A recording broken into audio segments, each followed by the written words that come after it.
Hello YouTube, this is Sam Gerrans from Qur'anite.com. Today is Sunday the 1st of August 2021, and today I am going to make a video really kind of sharing some of the things that I've been thinking, and I think perhaps they might be interesting to other people as well.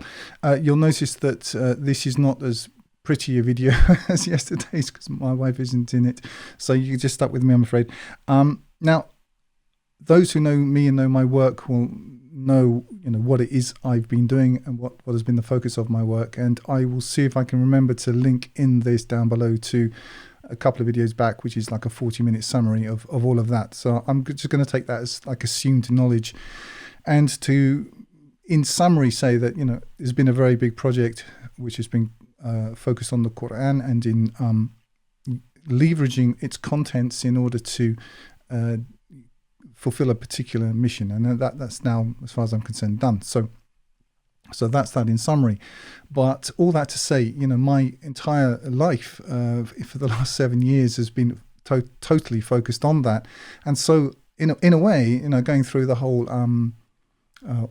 one chap, Brother Walid, calls it Toyota Corolla. Yeah, the Toyota Corolla ideology.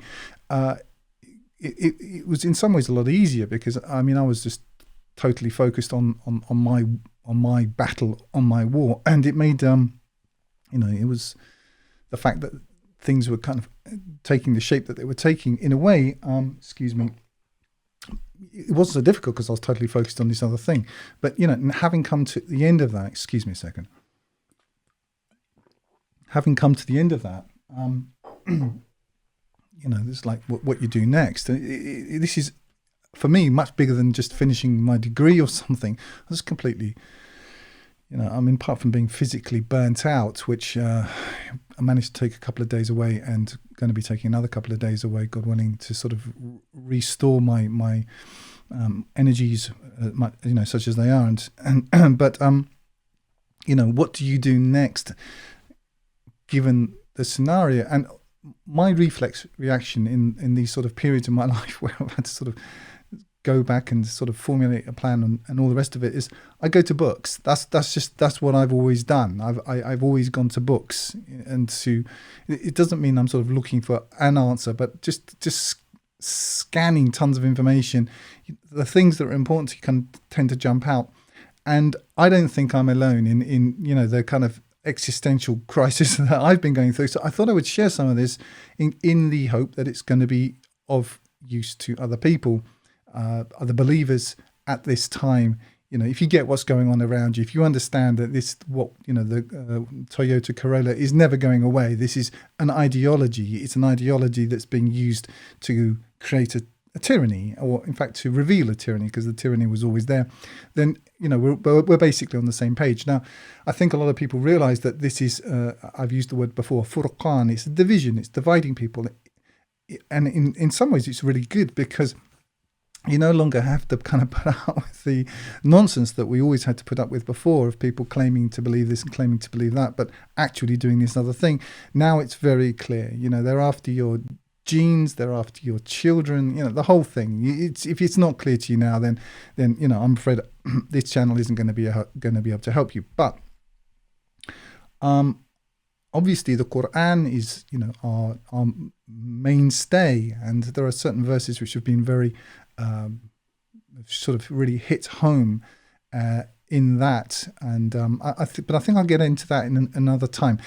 What I want to do is quickly share what I've been reading, and one of the books I've read, I've read a couple and gone back to books I've read before, particularly Epictetus, who was a Roman philosopher, but I'm not going to do Epictetus right now. This book is called The Rape of the Mind. Here it is. I'm not affiliated, and I don't have links to Amazon and all the rest of it, but it's called The Rape of the Mind, and it's by a chap called Joost Meerloo. I'm probably treating his name in a way he's never heard it before, but that's how it looks to me in English. Now, in brief, this book was written in 1956, so it's a book of its time. And so 1956, this was the height of the Cold War. America was still a pretty free country. It was still a place that could talk about freedom without everyone just sort of rolling around the floor laughing cynically. And of course, it is the product of that time. This chap, he grew up, he was Dutch, and he grew up under Nazi occupation. So, he's obviously a creature of his experiences, as are we all. And, I took all that on board reading this. What this book is about how people respond in under brutal forms of mind control.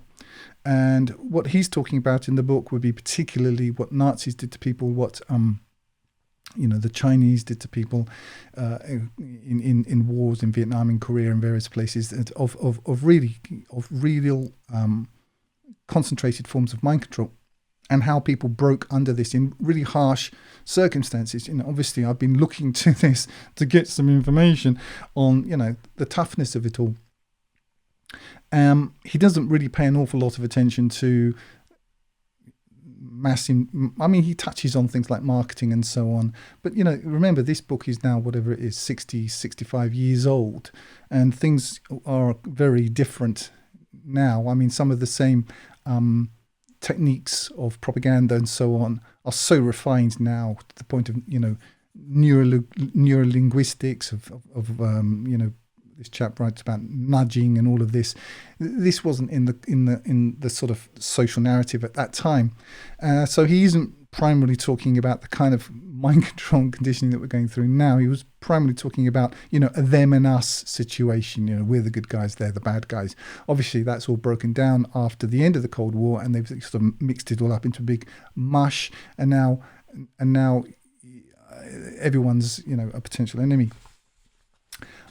Which is clearly where they were going with this. But I just want to read a couple of bits from this because it's important. And I just thought that if I thought this was important, perhaps other people would too, as they're coming to make their decisions about what they're going to do. Because this furqan that I'm talking about, this division where it's just sort of kind of riven, almost like a wedge down the middle of society. We've been here before. This isn't the first time it's happened in history, but it's forcing people to make difficult decisions. Very difficult decisions.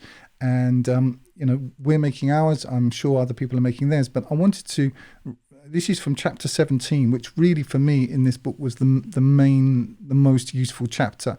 As I say, some of it kind of meanders here and there and things which look very dated considering what's happening now. But this still stands the test of time, or certain parts of it. So I'm just going to read some parts of this. Now, this is chapter 17, page 279.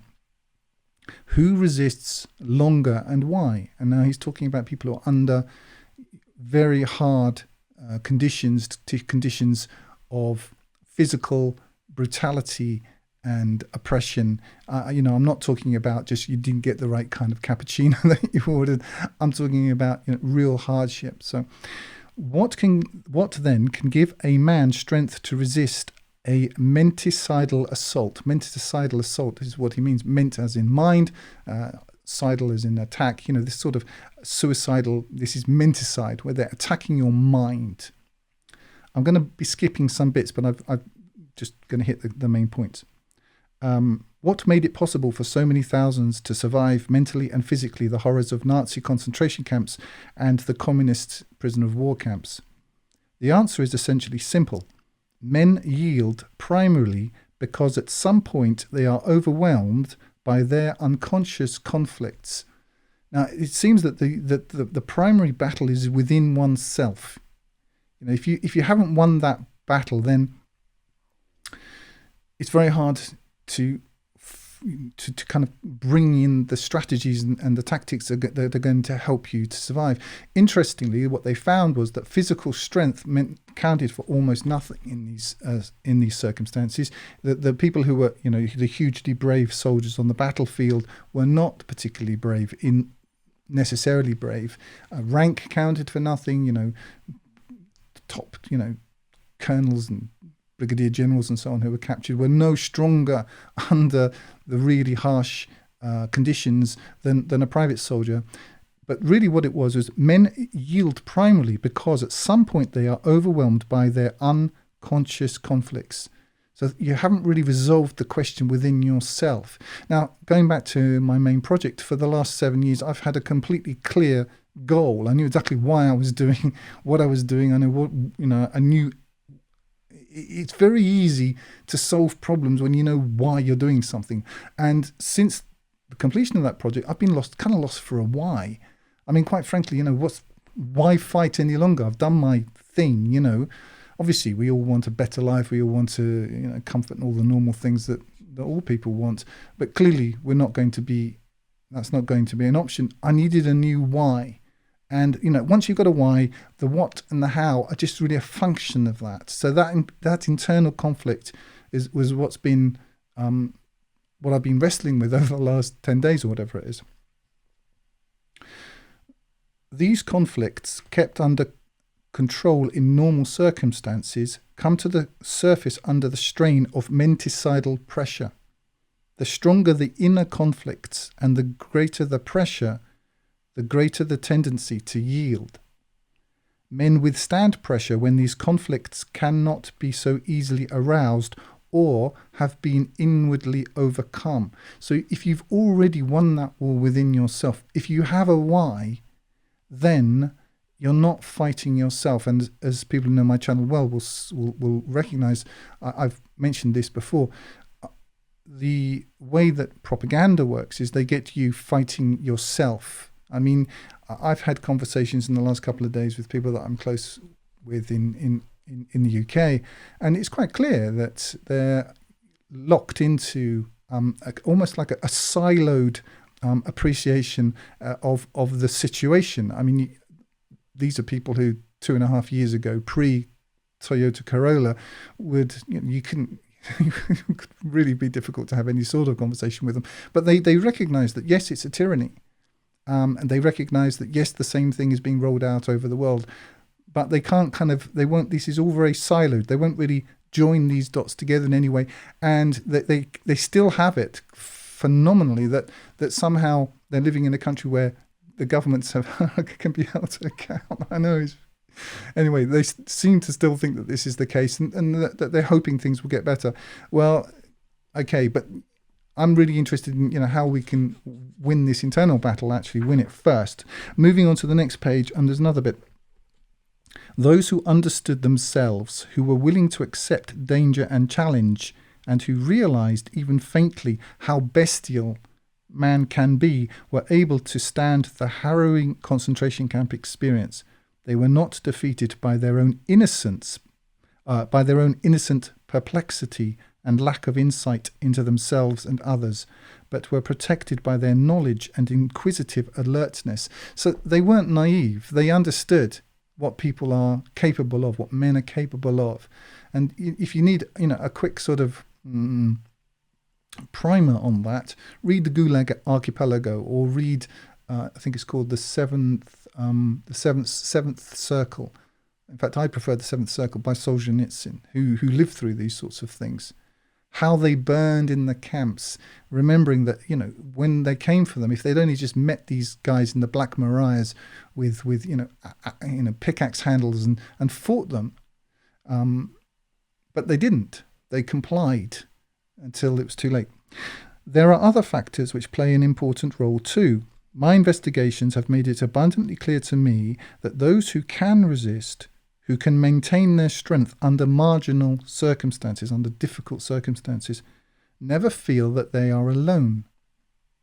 As long as they can think of their loved ones at home, as long as they can look forward to seeing them again, as long as they know their families are faithfully waiting for them, they can maintain their strength and keep the unconscious drive to give in from taking over their lives.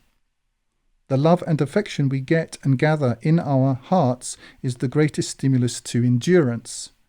Not only does it provide a goal towards which we can direct our lives, it also gives us an inner assurance and a sense of worth that make it possible for us to keep in check the self-destroying conflicts.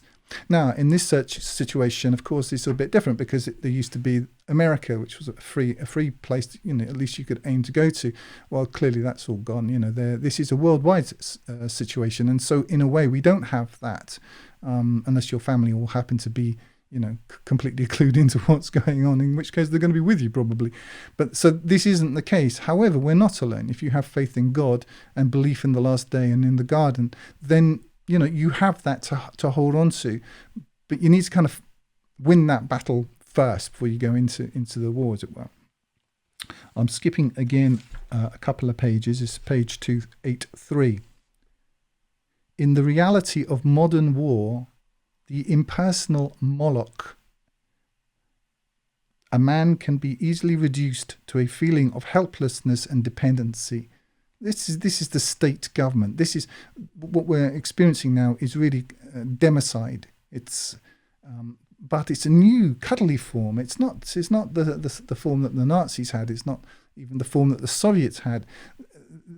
It's much more like, if you've ever seen The Life of Brian, there's this bit where the guy, Michael Palin, I think, plays the role. He's saying, crucifixion, and he said, yes, crucifixion. So hands them across, and it's crucifixion, sir. Yes, crucifixion. And then the next one guy says, crucifixion. He says, no, freedom for me. Oh, freedom. Oh, jolly good. Well, off you go then. He says, no. It really is crucifixion. I'm just joking with you. This is kind of much closer to the situation that we're in now, where it's almost like a sort of cuddly, consumer-oriented, sort of expression of concern. It's concern, isn't it, that people are taking this because they care about other people and they want a virtue signal and all those reasons. This isn't that type of tyranny yet. Of course, it's going to turn into that. But this is in a way more difficult because if somebody's got a gun in your face, that's what they kind of have. They've got that, as a backup. But the first line of attack are very concerned, highly indoctrinated people who think, I think most of them do think it, that they're helping you. Because propaganda is always, divided into segments. There'll be the propaganda for the proles, there'll be the propaganda for the party members, and then there'll be the propaganda for the party elites. And they're always different propagandas. I mean, if you listen to somebody like Tony Blair, when he says the word democracy, he doesn't mean what you think it means. He's using that word in a highly advised sense, and they understand that. But the people above him will have a whole different kind of lexicon, and they mean different things by those terms. Personal courage can turn the tide of battle in a hand-to-hand encounter, but personal courage is no defense against bombs and machine guns. Today, reckless courage, as we have glorified it, is less important than personal morale, faith, conviction, knowledge, and adequate preparation. And this is absolutely correct, And I think what's so difficult for people making these kind of difficult decisions is, I don't know about you, but I don't have a background in survival of whatever circumstances. I mean, I grew up in the countryside, but I wasn't making bivouacs with my penknife or anything. I mean, we had people who looked after cows and all that sort of thing, and I just sort of said hello to them. But I mean, it was a country environment, but I'm not, don't have that kind of preparation. But you can get this sort of knowledge, and having at least some sort of background in it will help. It will help you psychologically and in other ways. Okay, skipping to page 285. Perhaps the most effective. In fact, I'll back up a little bit. When we look at the varieties of human behavior under extreme and pressing circumstances, we see how easily man can be subdued. And at the same time, we see that certain factors seem to have a positive effect on his morale, keeping him from despair and collapse. When these factors are operative, the spirit revives and people are enabled to live with integrity in spite of dangerous circumstances. There are many such morale boosters. Religious faith or a political ideology are among them. Perhaps the most effective is the sense of having some mission and inner goal. This ideal with which a man identifies can be the love of the native land, love of freedom or justice, or just the thought of hate and revenge. Whatever it is, at the moment of calamity, a guiding idea is as much needed as mere physical strength and endurance. In every case where the individual has learned to withstand danger and to maintain at least some of his normal esprit, some of his normal kind of moral strength and enthusiasm for survival and for victory, under circumstances of deprivation, want and brutality, one or more of the morale-boosting factors must have been present. So what I'm really trying to say is, you kind of got to win this war in your own mind before you make it external. And in some way, that's what I did with the project that I finished. But having finished that, I kind of came out the other side of it without a why, without a very clearly defined why. I've got one now, which I'll get to when I'll get a bit further into this. Page 286. When the prison camp inmate finds friends whose faith and strength of character are greater than his life becomes more bearable to him. Through mere association with others, he can better face the horrors without. And this is why they've divided people, atomized them. So they're not able to talk, because they're obviously, the cities are now essentially prison camps of some kind. Of course, they're lessening it here, and in the UK they've just had what they call made me laugh, Freedom Day. Freedom Day, and I've have it on good authority that that's sensible means something. No, what it means is that the rest of the days are not free at all, and they can impose this even harder downstream, and that's clearly what they're doing, because part of psychological war is in fact, if reading this book, under torture by the Chinese, they would actually let up off you for a few days, and you start to feel like, perhaps it's not going to be bad again, and it makes the next round feel even worse. It's so, as it were, the kind of peaceful times, and this is just the lull before the storm. It's to make the next round worse. That's why they're doing it. Anyway, to continue. Mutual love and common hate may both be equally stimulating. Renewed human contact changes the inherent fear into confidence in at least one other person. When this grows into some identity with an active working team, the temporary loss of inner strength is gone. When he does not find such a group or personality to identify with, the prison guard and his foreign ideology may take over. So if you don't have this at least sorted in your own mind before you go into this sort of situation, people tend, a bit like the Stockholm syndrome, they tend to identify with the oppressor, and this is clearly what we see happening, and this is known. This isn't. I'm not inventing anything or making any huge intellectual strides here. People know how this works, and we've been very well studied, and are studied in real time, of course, which is partly why they gave us the internet. A bit further down, it continues. In general, we may say that there are three influences under which the unbearable becomes bearable. Again, in the first place, one must have faith. And again, this is real faith. This isn't Sunday believers, as it were, from the Christian way of seeing things. Actual faith, what you actually believe is going to happen, and where you think your best interests lie. I'm not just talking about paying lip service to a religion. This can be a simple faith in religious or ethical values, or faith in humanity. I think that slightly conflicts with understanding how bestial humanity is capable of being. But anyway, let's continue. Or faith in the stability of one's own society. Well, clearly we don't have that. Or faith in one's own goals. Well, if God be true and he is above all things, and that we are all returning to him, then you can certainly have that, and you can have that not only in the sense that he means it, but you can have it beyond this life itself. In the second place, the victim, I don't really like this word, but this was 1956, before this word had been turned into sort of a meme, must feel that in spite of the disaster which has overtaken him and turned him into an outcast, that's an interesting choice of words, isn't it? He is wanted and needed somewhere on this earth, or at least, perhaps in the life to come. In the third place, there must be understanding, not sophisticated book knowledge, but simple, even intuitive, psychological understanding of the motivations of the enemy and his deluded drives. Those who cannot understand and are too perplexed break down first. So you do need a basic understanding of your enemy, and to understand what they're doing and why.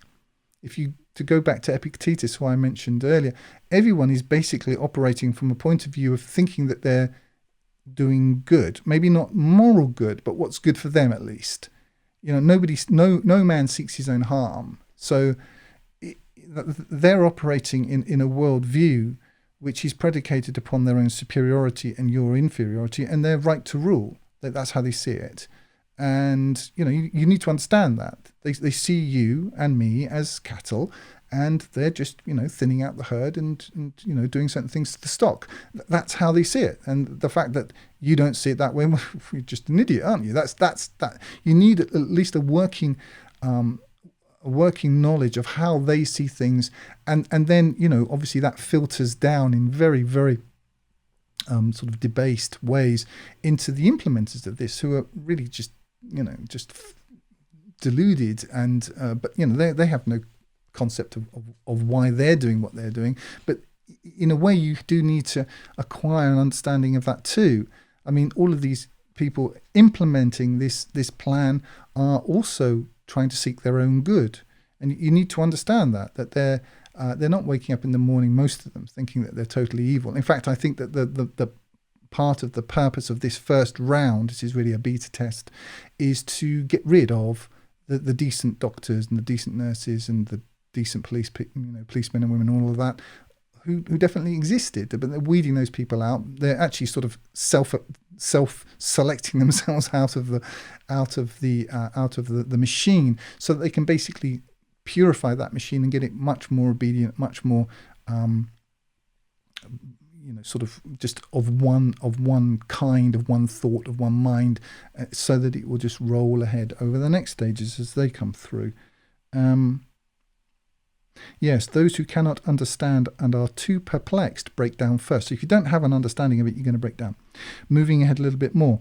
It must be repeated that any kind of illicit group formation in the camps, i.e. forming groups against the wishes of the guards or the administration, no matter how dangerous, immediately gave the individual a sense of being protected. Most of those who resisted cooperation and group membership and worked on their own succumbed to despair and defeat. And this is why they know this. They know this about it. That's why they have to, divide and conquer. It's not an original idea. Those who betrayed their comrades usually did so after they had gone through a long period of isolation, not necessarily enforced, but often caused by their own peculiar character structure. So those people who basically tried to sort of go it alone, they didn't last very long. Anyway, moving ahead.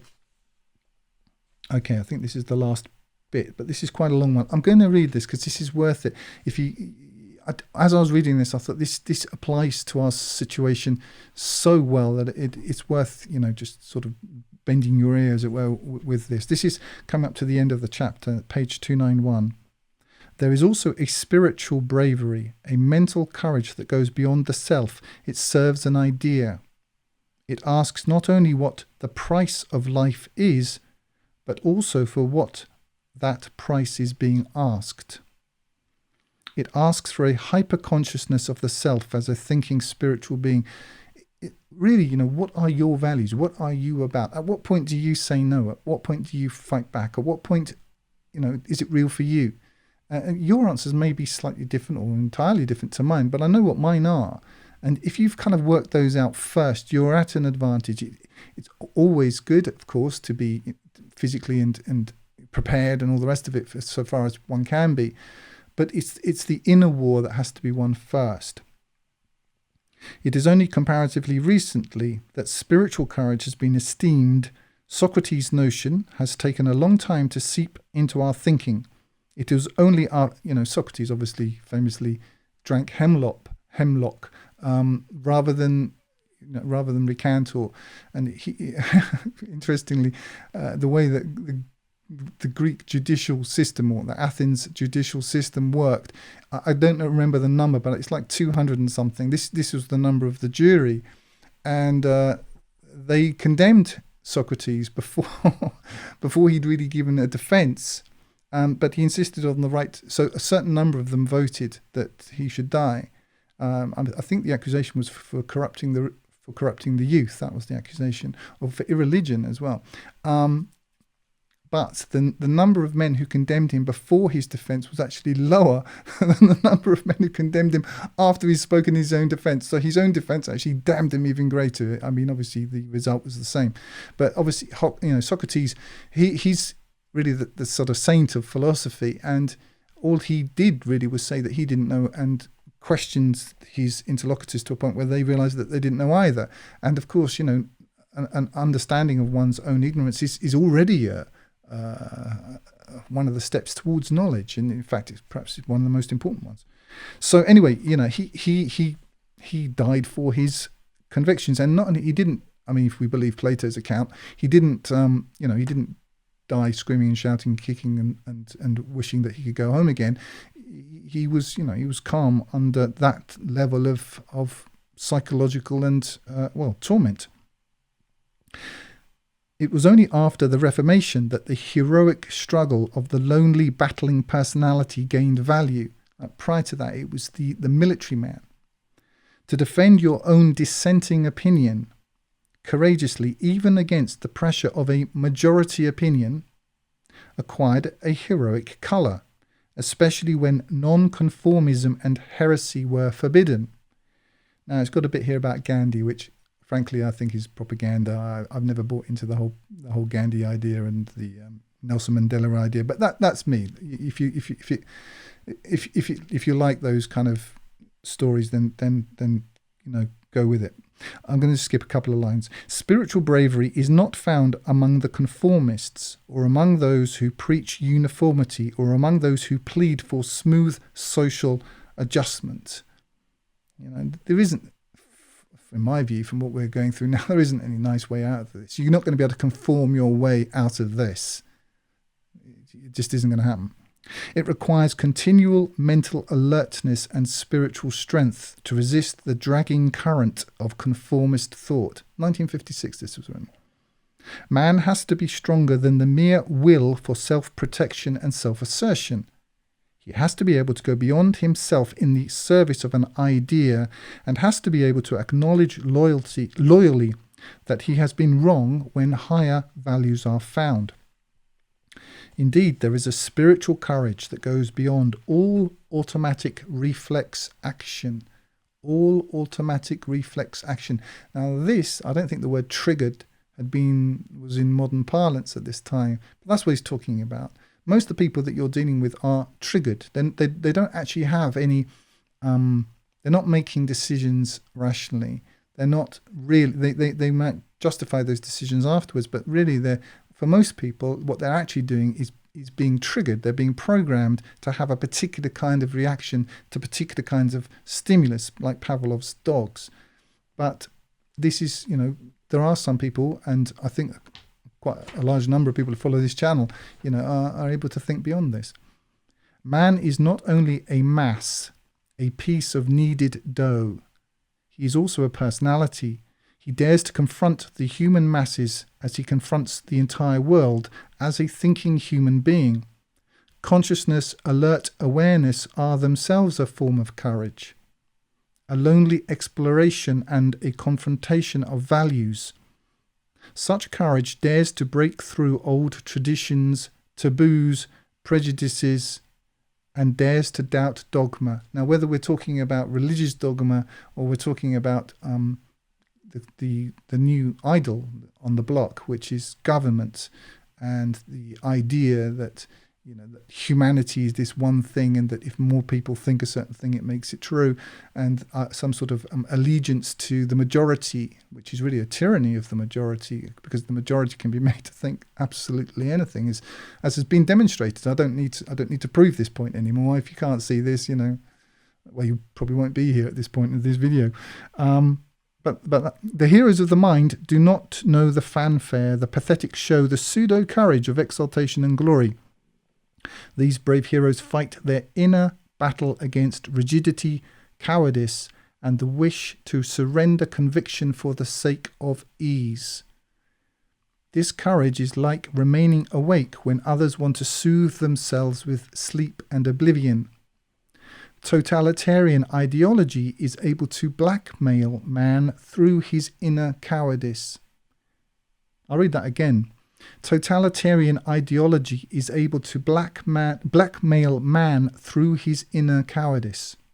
It threatens him into surrendering his innermost convictions in exchange for glamour and acceptance, for hero worship, for honor and acknowledgement, or, just to have a decent job, or just keep paying off the mortgage, whatever it is. I think some of the things he lists here are somewhat exalted. I think people sell themselves for far less than what he's just listed.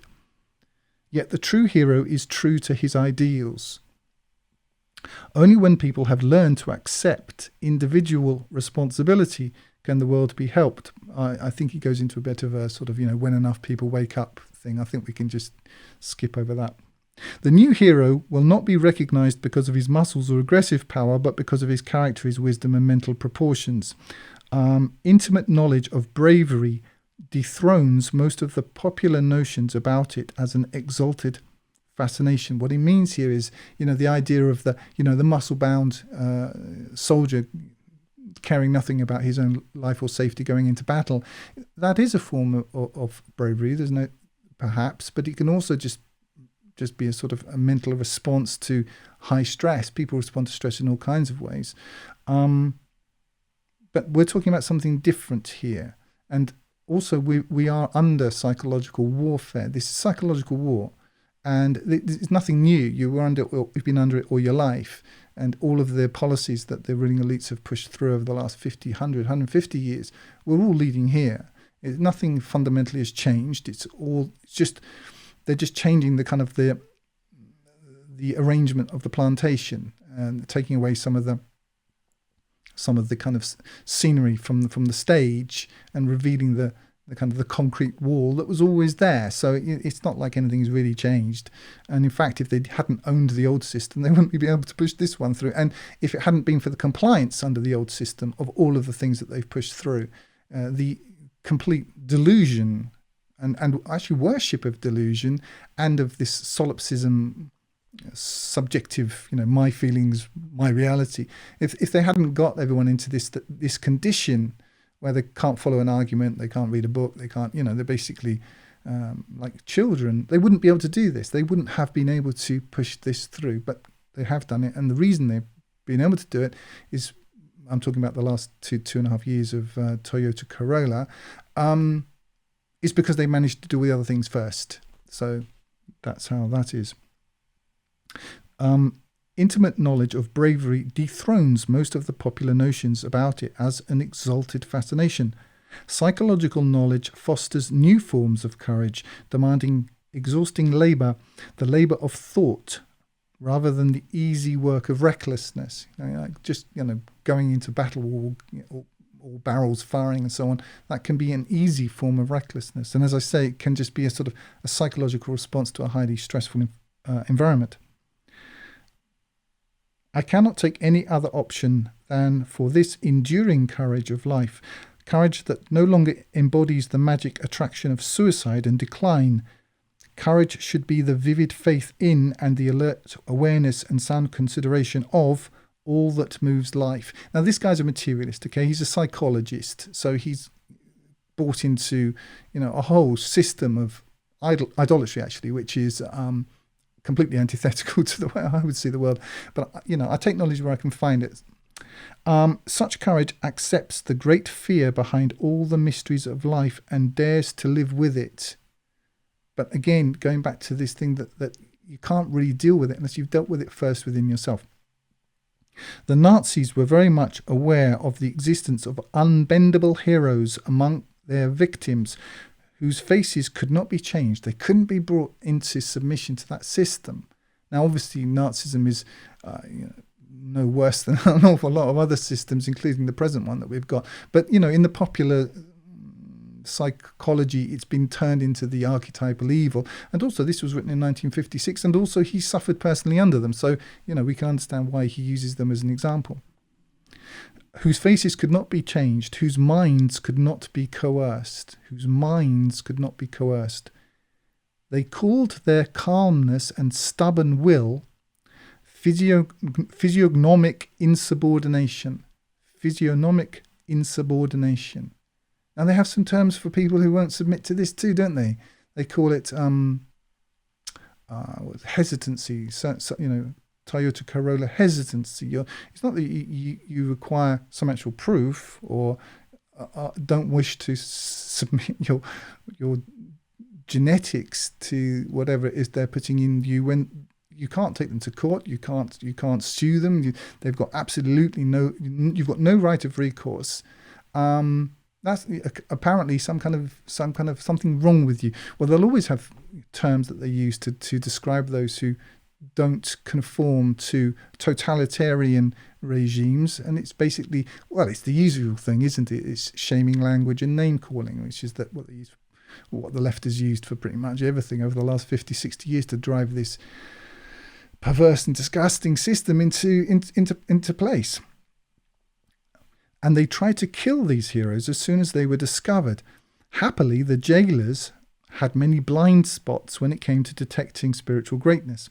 When the war was over, most of these heroes disappeared modestly into the crowd with their missions fulfilled, when their missions were fulfilled, leaving leadership to the more sophisticated politicians. Now, the reason why I'm showing this is because I think that there's a lot that we can learn from in this. And we're all, absolutely all of us, being forced, into choosing which side of the line we're on. And I'd be absolutely not telling the truth if I was to say that this is an easy decision. It's completely not. And as far as I can see, no one, definitely not me, is born without a healthy dose of rational fear of being put in a situation when people are quite clearly trying to get rid of you. So, and also making it impossible, certainly where we are at the moment, but this is worldwide. This isn't just something to do with the country I live in. Making it impossible to operate within that society. So we are being forced into this position of having to choose to. I don't think anybody really wants to, do the things that are in this book. But what I'm trying to say is that there are things you can do. You can solve these problems for yourself, make these decisions first. It's not about being, stronger and braver and Rambo and all the rest of it, or even having, all of your scouts badges of survivor and making wigwams and the rest of it. It's something other than that.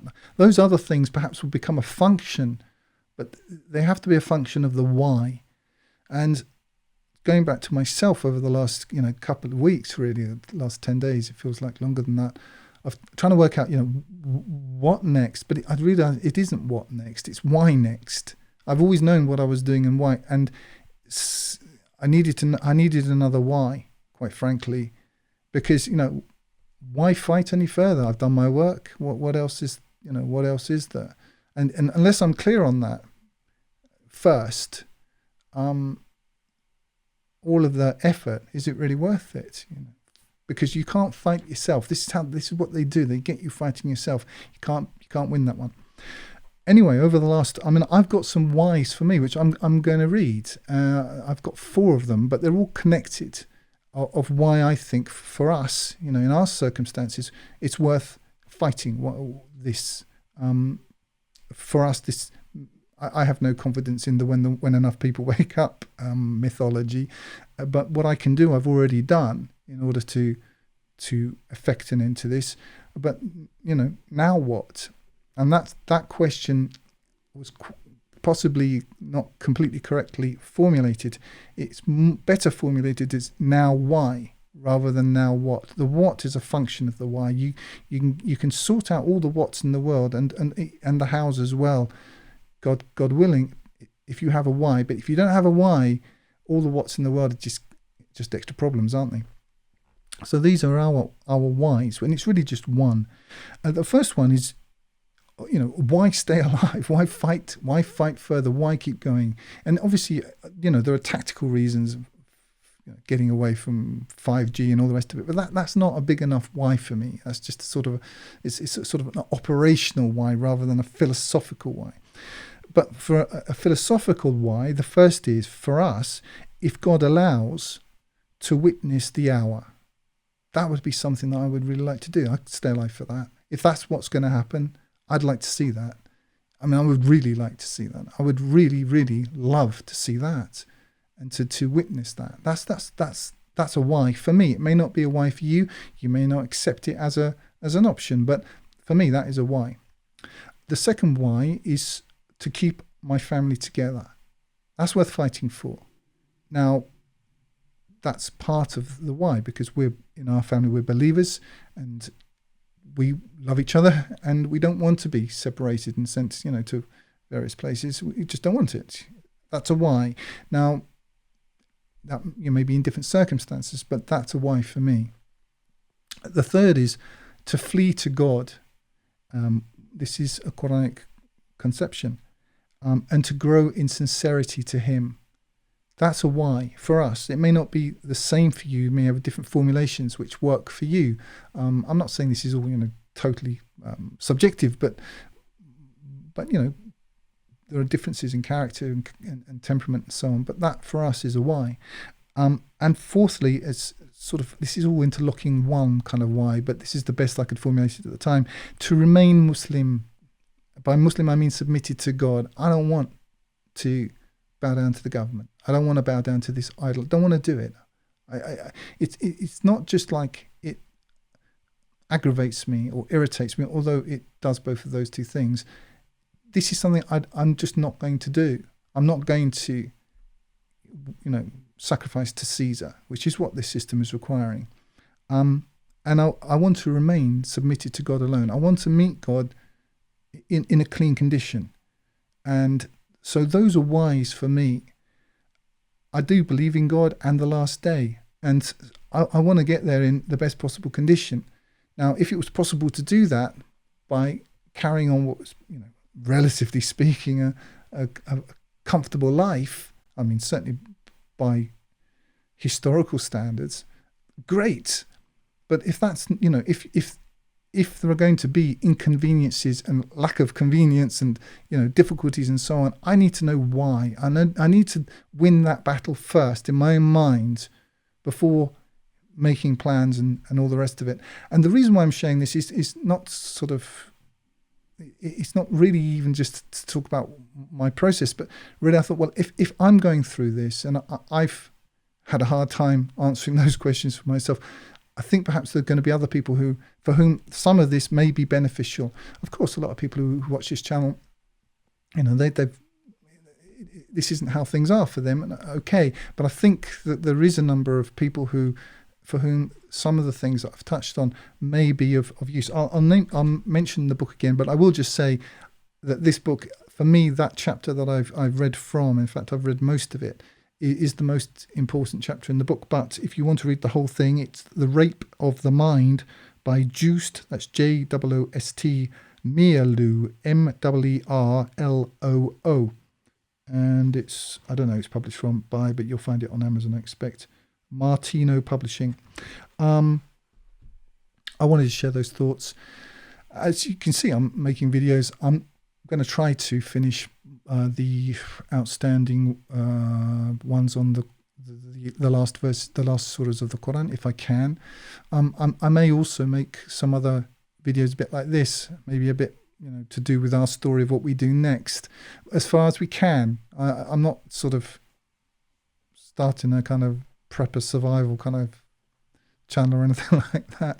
And for us, at some point, we are going to have to leave the single world system, which is basically internet coverage, because that's how they're going to find you, or part of it. Now, of course, if you get to a point where there's just, you're staring down the barrel of a gun anyway, okay. But there's a fundamental existential difference between suicide and murder. And I'm in no confusion about the difference between the two. So if God provides us with protection for as long as He does, then I'll take that. And if that dries up and it's our time, I'll take that too. But I'm not going to just sit here and wait for the axe to fall, because that's really suicide, and I'm against it, and it's un-Quranic, and I don't want to do it. And also, if you look at there are verses, about people, God's earth is wide, and for those who are oppressed in the earth, and they, you're meant to do what you can do. Now, That's the way I see it. You may see it differently, but I'm assuming if you watch my channel, you have some interest in how I see things. I just wanted to share those thoughts. I think they're worth considering. You may derive different conclusions than I've sort of summarized here, but I hope it's been of some use. Anyway, that's it for now. I hope everyone's well, and I will try to drop another video as soon as I can and see if I can sort of mop up these last surahs. I'd like to do that. But anyway, that's all for now. If you're listening on YouTube, you can access my full translation of the Qur'an and all other work free using the button in the top right hand corner, or buy the hard copy there at 10% less than on Amazon. I also encourage you to sign up for the Qur'anite Plus newsletter on the site to get occasional micro updates. You can download the audio from my YouTube videos to your mobile device using the links in the drop down below. I recommend meetquranites.com to connect with other Qur'an alone believers. Like if you like, comment if you have something constructive to say, and subscribe to get more each week.